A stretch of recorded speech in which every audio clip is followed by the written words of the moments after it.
Vážení, vítajte pri ďalšom videu. Ideme si skúsiť niečo novšie, ale ako hneď vidíte, tak momentálne asi nás tu veľmi nechcú. Ale je tam vstup na zodpovednosť. Čiže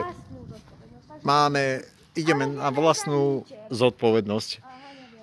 Nebudeme chodiť donútra, len si to tu aspoň trošku obzrieme, že ako to tu vyzerá, ale vyzerá to pekne a je to na kóde. No. Pekný, krásny areál. No. Tu, keby ste náhodou, že niekto sem prišli a vlakov by vás to chytilo, tak... A potrebovali by ste si ísť uloviť, tak nech sa páči, môžete. Tuto. A my sa ideme tuto ešte pozrieť ďalej. A ako vidíte, číslo domu vám neukážem. 339. Z dôvodov, ktoré nebudeme uvádzať, pretože to sa nepatrí, ale takto to vyzerá asi z vnútornej strany. No, vidíte, je to pekné, je to pekné, je to veľké. Ale potom ešte uvidíte jeden. Ale bohužiaľ je to, ako máte možnosť vidieť, je to celé komplet zarastené.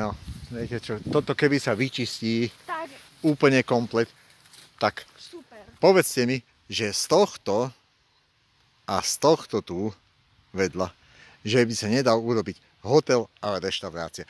To keď mi povie volakto, že nie, tak mu asi takú plecknem, že musíte nahádať ruhu. Lebo to je len lenivosť. Lenže keby toto niekto kúpi, lebo to určite nie je lacné. To stojí 1 000 000 eur.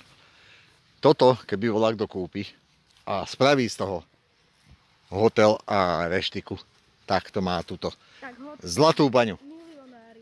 To má túto zlatú baňu. No, tam už ďalej nepôjdeme, pretože tuto už pozemok končí. Ale tam je veľmi krásny kaštiel, ktorý tiež je opustený ako Mariánska čeľaď. A to sa za chvíľku uvidíte. A vyskúšame, či sa nám tam bude dať dostať, keďže je to zamknuté, lebo to už pravdepodobne asi niekomu patrí. No. A naši cestovatelia. Toto sú naši cestovatelia. Toto je môj Pufko, toto je Tučňák. Áno. Takže nie sme sami.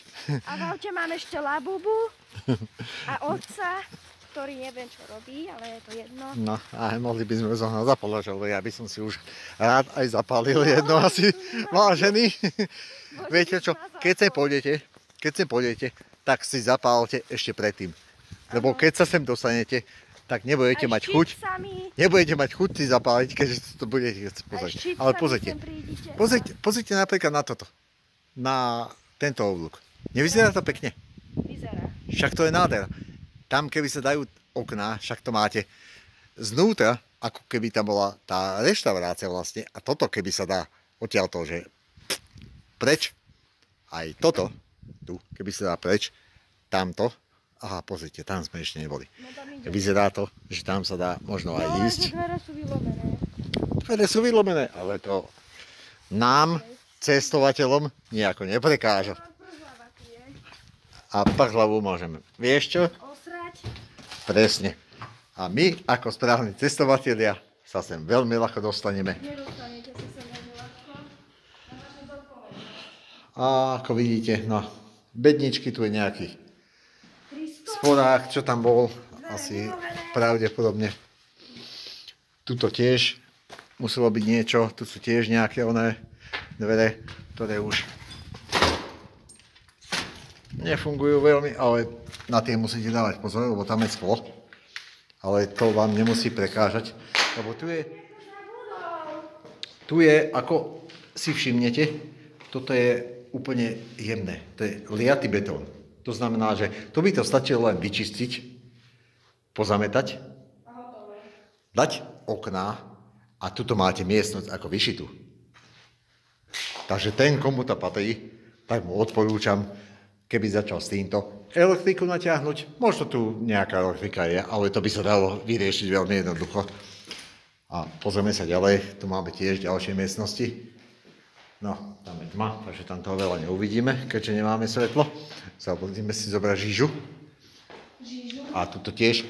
No a toto je presne tá miestnosť, čo som vám ukázal tedy zvonku. čo boli tam tie tri, že to, keby sa očistí, tak tu máte pekný výhľad rovno až von. No a poďte sa pozrieť ešte sem. Tuto mohla byť pec. Tu. No a pozrite na toto. Toto, Ešte sa tu dá Toto. Elektrika. dokonca tu máme aj zásuvku. Či je nám prúd, to skúšať nebudeme, ale nejaké droty sú tu, sklá. Ale toto, keby sa všetko povymienia, toto, keby sa dá všetko odtiaľto preč, toto tiež, a tu keby sa dajú normálne okna, tak tuto máte peknú miestnosť, napríklad na reštauráciu a ľudia odtiaľto by videli dokonca ešte aj vonka. Majú tu svetlo, takže je to ešte aj pekné. Ja si predstavím, že to je reštika. Stadiaľ to sa dá prejsť, tu je jedna taká menšia miestnosť asi, ale tu ako vidíte, no tiež to tu.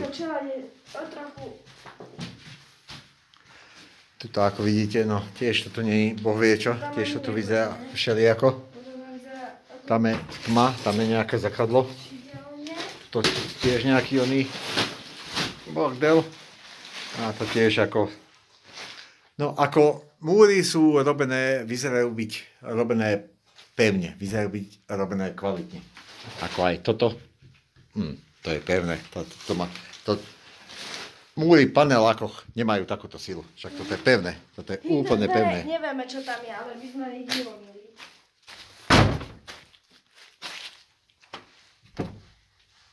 A tie sú zatarasené, takže tam sa nedostaneme. Niečo je tam podopreté asi, aby sa tam nikto nedostal, od tej dvere vykopol každý. Hej. Takže vidíte, no. Je to tu akože... Je to tu pekné a má to veľmi veľký potenciál, lebo tie múry sú zdravé, sú pevné, sú čisté, sú kvalitné.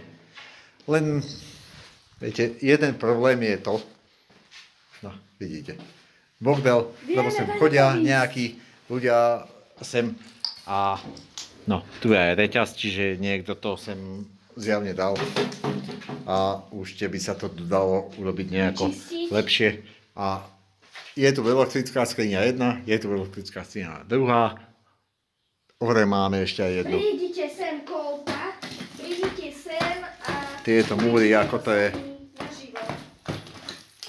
toto je nič, toto sú len spodky, ale toto tu, napríklad tuto vyššie,